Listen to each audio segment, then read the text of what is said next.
Hello friends, welcome to career zone. हम पढ़ रहे हैं बायोलॉजी में क्रैश कोर्स। हम पढ़ रहे हैं बायोलॉजी का चैप्टर बायोलॉजिकल क्लासिफिकेशन और इसमें हम प्योर एनसीईआरटी के पॉइंट्स को डिस्कस कर रहे हैं। अभी तक इस चैप्टर के हम 2 लेक्चर अपलोड कर चुके हैं और आज हम लेकर आए हैं लेक्चर नंबर 3।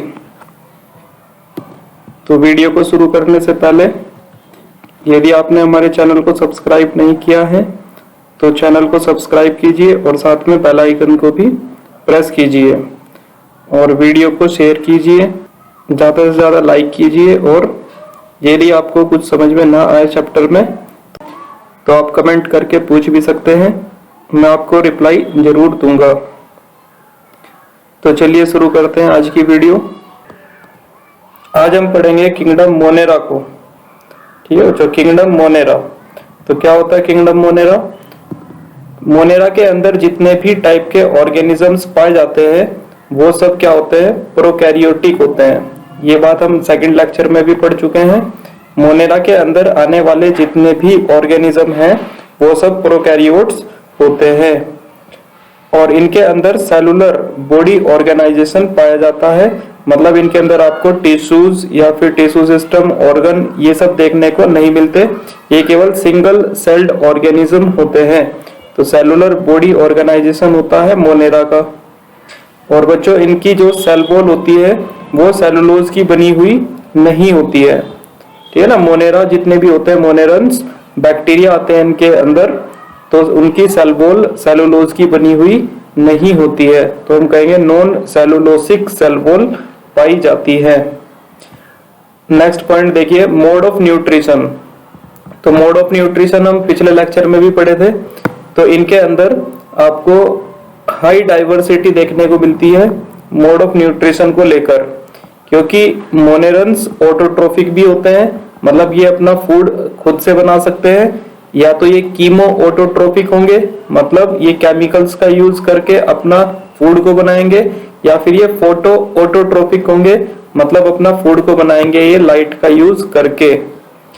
और बैक्टीरिया हेट्रोट्रोफिक भी हो सकते हैं। हेट्रोट्रोफिक में मैंने आपको बताया था ये पैरासिटिक भी हो सकते हैं और सैप्रोफिटिक भी हो सकते हैं। ठीक है ना। तो मोड ऑफ न्यूट्रिशन इनमें बहुत ज्यादा तरीके से देखने को हमको मिलता है।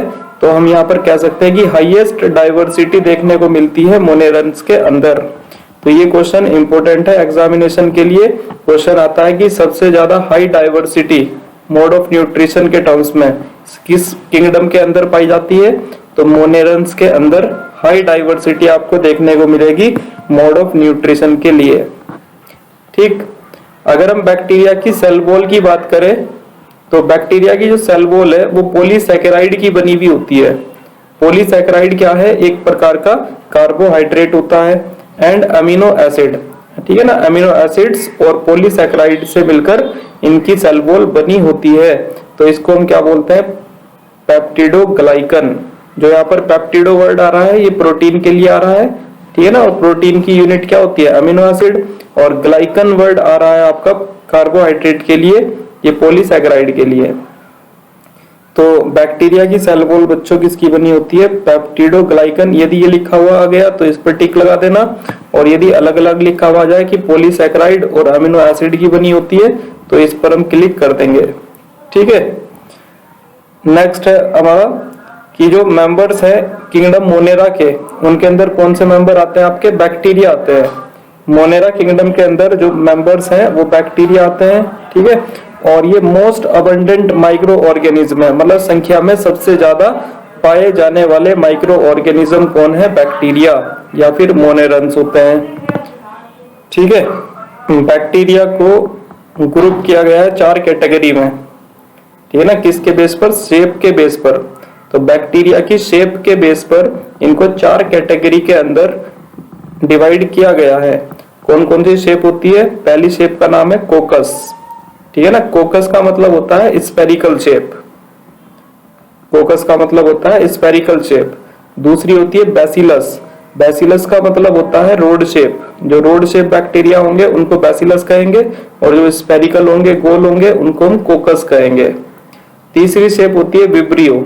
विब्रियो होते हैं कोमा शेप। तो जिन बैक्टीरिया की शेप कोमा के आकार की होती है उनको हम कहते हैं विब्रियो। और फोर्थ नंबर की जो शेप है बैक्टीरिया की वो होती है स्पाइरिलम। तो ये स्पाइरल के आकार की होती है। तो एनसीईआरटी में इनकी शेप भी आपको दिखाई हुई है। ये देखिए एनसीईआरटी का डायग्राम है। तो ये पहले वाला जो डायग्राम आपको दिखाई दे रहा है ये क्या है, कोकाई मतलब कोकस।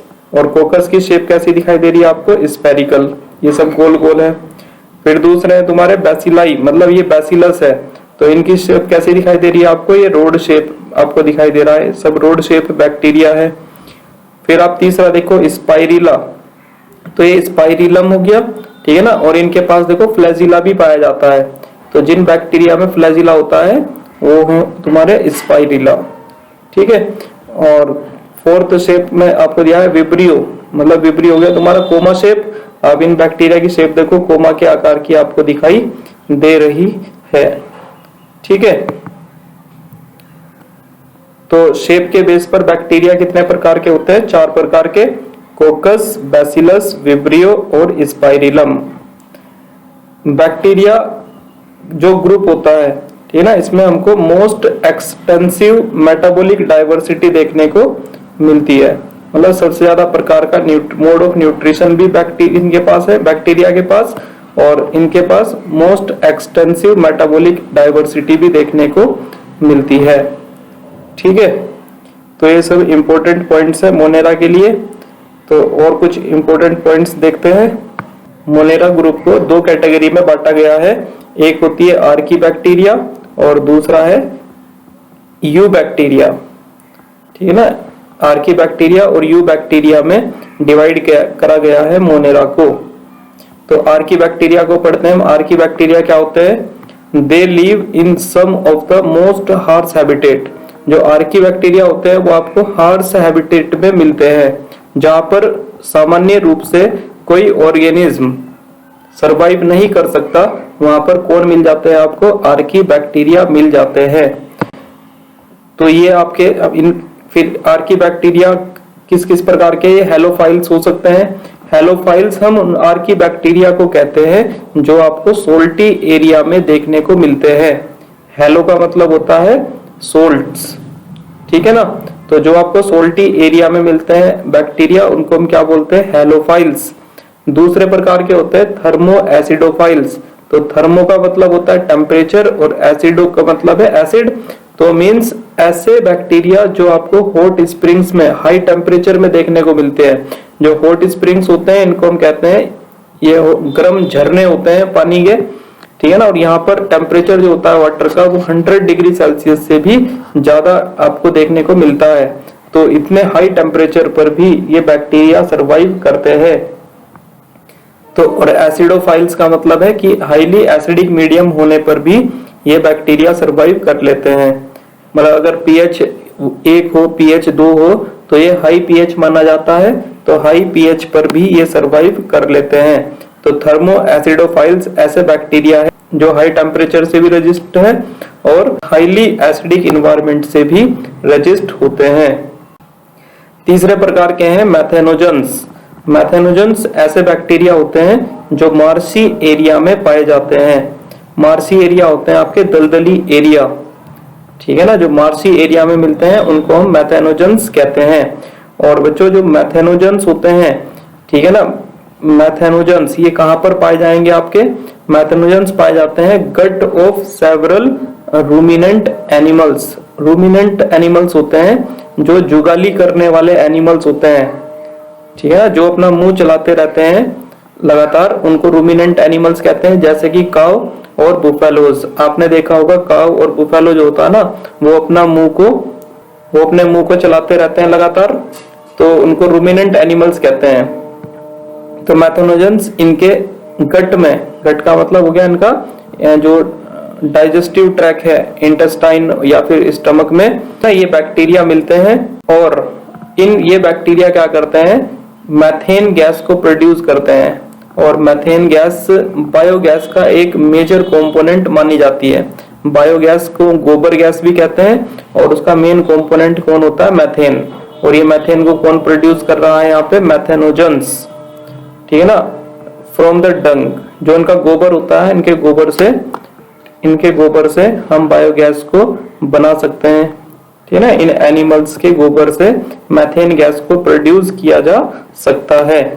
तो मैथेनोजन बैक्टीरिया कहाँ पर मिलते हैं आपको? गाय या भैंस जो होती है, इनकी गट के अंदर, इनके इंटेस्टाइन में, स्टमक में ये मैथेनोजेंस बैक्टीरिया हमको मिलते हैं और ये मैथेन गैस को प्रोड्यूस करते हैं। मैथेन गैस बायोगैस का एक मेजर कंपोनेंट होता है, ठीक है ना। और ये बैक्टीरिया आपको इन एनिमल्स के डंक में या गोबर में मिलेंगे। आर्की बैक्टीरिया नॉर्मल बैक्टीरिया से डिफर होते हैं, क्यों? क्योंकि इनका सेल स्ट्रक्चर डिफरेंट पाया जाता है, ठीक है ना। तो जो आर्की बैक्टीरिया होते हैं, आप याद रख सकते हो, आर्की बैक्टीरिया की जो सेल वॉल होती है वो स्यूडोम्यूरिन नामक सब्सटेंस की बनी होती है।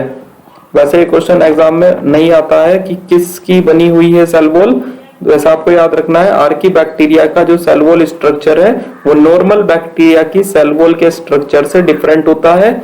और इसी फीचर के कारण ये हार्श कंडीशन में, जो एक्सट्रीम हार्श कंडीशन है, उसमें ये सरवाइव कर पाते हैं, ठीक है ना। इनका cell wall structure normal bacteria के सेल वॉल के स्ट्रक्चर से डिफरेंट होता है, ठीक है ना। एक स्पेशल टाइप का जैकेट होता है इनकी सेल वॉल के ऊपर, जिसकी वजह से ये एक्सट्रीमली हार्श हैबिटेट में भी सरवाइव कर पाते हैं, ठीक है। अब हम देखते हैं नेक्स्ट यू बैक्टीरिया।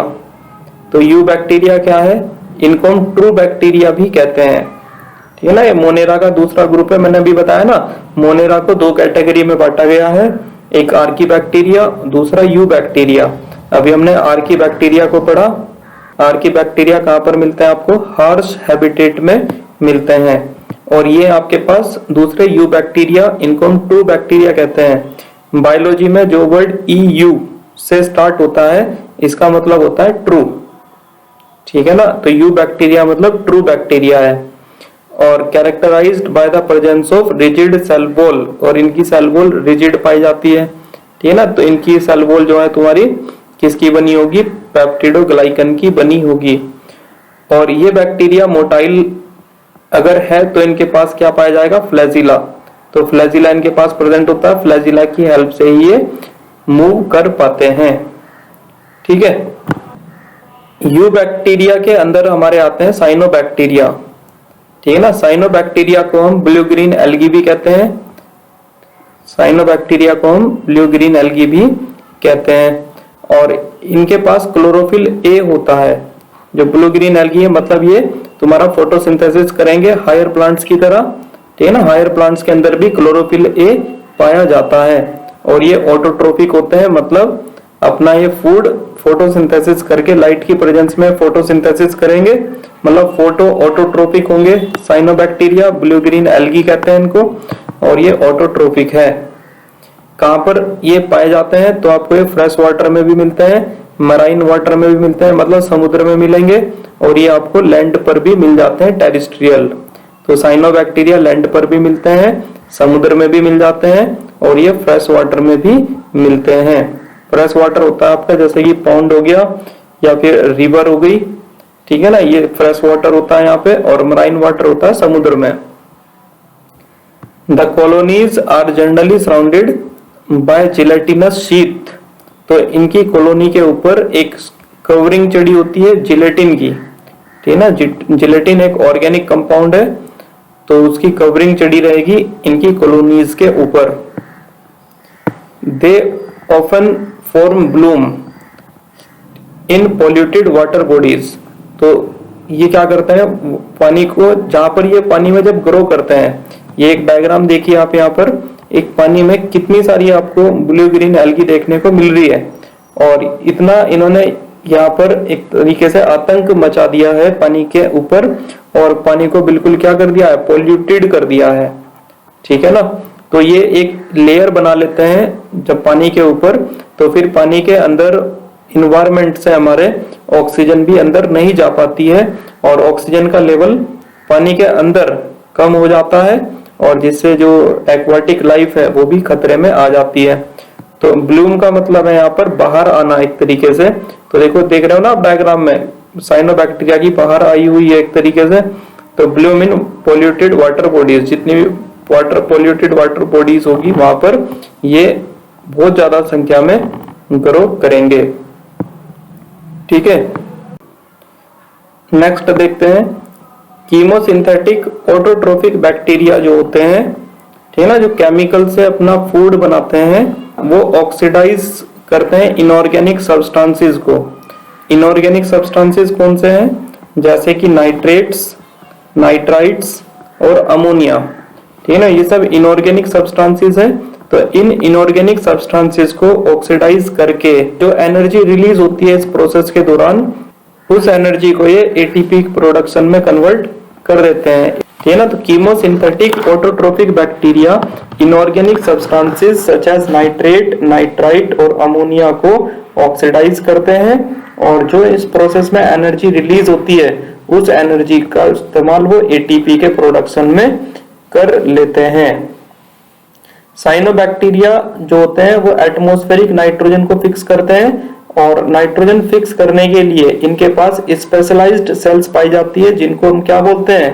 हेट्रोसिस्ट कहते हैं। और ये आपको हेट्रोसिस्ट कहां पर मिलेगा? नोस्टोक और एनाबिना, ये दो ब्लू ग्रीन एल्गी है, इसके एग्जाम्पल आपको याद करना है। ये बहुत ज्यादा इंपॉर्टेंट है और ये एक्सपेक्टेड क्वेश्चन भी है जो नीट में आ सकता है। साइनोबैक्टीरिया जो होते हैं वो एटमॉस्फेरिक नाइट्रोजन को फिक्स करते हैं, और फिक्स करने के लिए स्पेशलाइज्ड सेल्स इनके पास पाई जाती है, जिनको हम हेट्रोसिस्ट कहते हैं। आप इस डायग्राम में देखो, ये डायग्राम दिया हुआ है, तो ये जो यहाँ पर दिया हुआ है हेट्रोसिस्ट, ठीक है ना, ये सेल है नाइट्रोजन को फिक्स करने के लिए होती है। और ये देखो, इनके चारों तरफ एक शीत है म्यूकस की, ठीक है ना, म्यूसिलेजिनस शीत पाई जाती है इनके चारों तरफ, जो इनकी बॉडी को, कॉलोनी को कवर करके रखती है। Bacteria play a great role in recycling nutrients. तो बैक्टीरिया का एक मुख्य काम न्यूट्रिएंट्स की रिसाइकलिंग करना भी होता है। और कौन कौन से ये न्यूट्रिएंट्स को रिसाइकिल करते हैं? जैसे कि फॉस्फोरस को, सल्फर को, आयरन को। तो ये कुछ न्यूट्रिएंट्स हैं जिनकी रिसाइकलिंग बैक्टीरिया के द्वारा होती है। Heterotrophic bacteria are the most abundant in nature. और हेट्रोट्रोफिक बैक्टीरिया नेचर के अंदर बहुत ज्यादा संख्या में पाए जाते हैं, है ना, बहुत बड़ी संख्या में नेचर के अंदर आपको हेट्रोट्रोफिक बैक्टीरिया देखने को मिलते हैं। Majority of heterotrophic bacteria are important decomposers. और जो ज्यादातर हेट्रोट्रोफिक बैक्टीरिया है वो क्या होते हैं? डिकम्पोजर्स होते हैं। डिकम्पोजर्स का कौन होते हैं? लिविंग ऑर्गेनिज्म होते हैं जो डिकम्पोजर्स होंगे, और ये ऑर्गेनिक मटेरियल को इनऑर्गेनिक सब्सटेंसेस में कन्वर्ट करते हैं। मतलब जैसे कि हम देख रहे थे ना, फोटोसिंथेसिस में क्या होता था? फोटोसिंथेसिस में इनऑर्गेनिक सब्सटेंस ऑर्गेनिक सब्सटेंस में बदल जाता है। और जो कि डिकम्पोजर्स होते हैं, ये किसी भी कोई डेड एनिमल या डेड प्लांट होगा तो उसके अंदर जितना भी ऑर्गेनिक मैटर प्रेजेंट होगा उसको इनऑर्गेनिक मैटर में ये कन्वर्ट कर देते हैं, ठीक है ना। तो मेजॉरिटी ऑफ हेट्रोट्रोफिक बैक्टीरिया जो होते हैं वो इंपॉर्टेंट डिकम्पोजर्स होते हैं। Heterotrophic bacteria play significant role in human life. Human की लाइफ में भी बैक्टीरिया का एक सिग्निफिकेंट रोल है। तो क्या रोल है? जैसे कि आप यहाँ पर देखिए कि ये हेल्पफुल होते हैं मेकिंग कर्ड फ्रॉम मिल्क, ठीक है ना। दूध से दही बनाने के लिए आपको बैक्टीरिया चाहिए होता है। कौन सा बैक्टीरिया चाहिए होता है? लैक्टोबैसिलस, ठीक है ना, या लैक्टिक एसिड बैक्टीरिया बोलते हैं जिसको। तो वो बैक्टीरिया एक हेट्रोट्रोफिक बैक्टीरिया है और दूध से दही बनाता है। हम हेट्रोट्रोफिक बैक्टीरिया की हेल्प से बहुत सारी एंटीबायोटिक्स को प्रोड्यूस कर सकते हैं, ठीक है ना। जितनी भी एंटीबायोटिक्स मार्केट में अवेलेबल होती है तो ये सब माइक्रोब्स की हेल्प से बनाई जाती है। और फिक्सिंग नाइट्रोजन, कुछ हेट्रोट्रोफिक बैक्टीरिया ऐसे होते हैं जो नाइट्रोजन को फिक्स करते हैं लेग्यूम रूट्स में, ठीक है ना। लेग्यूम होते हैं तुम्हारे दालों के पेड़ जो होते हैं ना, दालों के प्लांट होते हैं जो, उनको लेग्यूमिनस प्लांट्स कहते हैं। और उनके रूट में नोड्यूल्स के अंदर ये बैक्टीरिया मिलते हैं जो नाइट्रोजन को फिक्स करते हैं। तो आपको ये एग्जांपल याद करना है कि लेग्यूमिनस प्लांट के अंदर कौन सा बैक्टीरिया है जो नाइट्रोजन को फिक्स करेगा? तो बैक्टीरिया का नाम आप याद करेंगे rhizobium. Rhizobium bacteria leguminous plants की रूट में पाया जाता है और नाइट्रोजन को फिक्स करता है। ठीक है ना, ये इंपॉर्टेंट क्वेश्चन है जो पूछा जा सकता है। अच्छा, बैक्टीरिया से बहुत सारे प्रकार की बीमारियां भी होती है, जैसे कोलेरा। कोलेरा कहते हैं हैजा को। हैजा एक बीमारी होती है कोलेरा, तो इसको कौन सा बैक्टीरिया करता है? Vibrio cholerae. ये बैक्टीरिया का नाम आप याद कर सकते हो। इस बैक्टीरिया के द्वारा क्या होता है? कोलेरा फैलता है। टाइफाइड, टाइफाइड बीमारी जो है वो कौन से बैक्टीरिया से होती है? साल्मोनेला टाइफी बैक्टीरिया से होती है। ठीक है। टेटनस, टिटनस कौन से बैक्टीरिया से होता है? क्लोस्ट्रीडियम टिटनी। ठीक है ना। सिट्रस कैंकर, तो सिट्रस कैंकर जो बीमारी है संतरे में होती है बीमारी। ठीक है ना। और कौन सा बैक्टीरिया रिस्पॉन्सिबल है इसके लिए? जेंथोमोनाज एक्सोनोपोडिस सिट्राई। ठीक है ना, ये बैक्टीरिया है जिससे सिट्रस कैंकर नाम की बीमारी होती है। तो ये सब बीमारियां हैं जो डिफरेंट हेट्रोट्रोफिक बैक्टीरिया से हो रही है। Bacteria reproduce mainly through fission इन फेवरेबल कंडीशन। तो जब कंडीशन फेवरेबल हो, अनुकूल हो, तो तब ये फिजन के द्वारा रिप्रोडक्शन करते हैं। फिजन का मतलब होता है एक सेल से दो सेल का बनना, ये फिजन कहलाता है। और जब फेवरेबल कंडीशन नहीं होती तब बैक्टीरिया क्या फॉर्म करता है? स्पोर। तो स्पोर की फॉर्मेशन करेगा, और जब अनफेवरेबल कंडीशन समाप्त हो जाएगी और फेवरेबल कंडीशन आ जाएगी तो ये स्पोर से एक नया ऑर्गेनिज्म बन जाता है। तो आपको याद रखना है, बैक्टीरिया फेवरेबल कंडीशन में फिजन के द्वारा और अनफेवरेबल कंडीशन में स्पोर के द्वारा, ठीक है, रिप्रोडक्शन करता है। तो ये इतनी बात थी तुम्हारी मोनेरा ग्रुप की बैक्टीरिया की, है ना। एक हम देख लेते हैं माइकोप्लाज्मा क्या होता है। माइकोप्लाज्मा, ठीक है, ये भी यू बैक्टीरिया के अंदर ही आता है माइकोप्लाज्मा। तो they completely lack a cell wall. जो माइकोप्लाज्मा होते हैं उनके पास सेल वॉल नहीं होती है। मोस्ट इंपॉर्टेंट ये बात है कि जो माइकोप्लाज्मा होती है उनके पास क्या नहीं होता? सेल वॉल नहीं होती है। आप साइड में यहाँ पर डायग्राम भी देख सकते हो, ये माइकोप्लाज्मा का एक डायग्राम है। तो इसके पास सेल वॉल नहीं है। नेक्स्ट पॉइंट में देखो, they are smallest living cell. Another important बात, ठीक है ना, ये सबसे छोटी लिविंग सेल होती है and can survive without oxygen.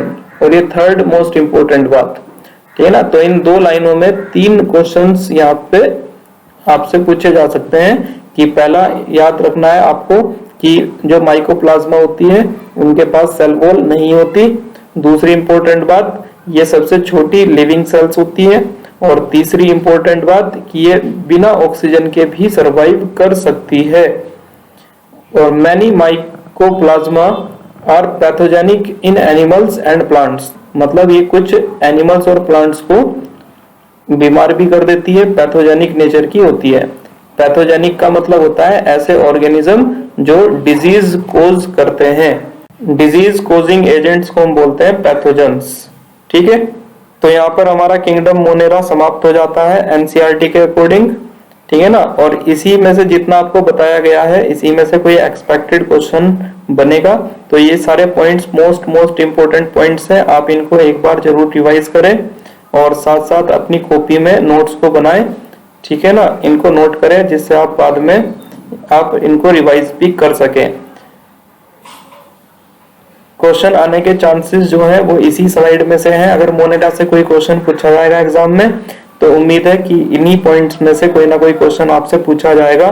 तो ये बिल्कुल मस्ट है, आपको ये सारे पॉइंट्स क्लियर होने चाहिए। नेक्स्ट वीडियो में हम बात करेंगे किंगडम प्रोटिस्टा की।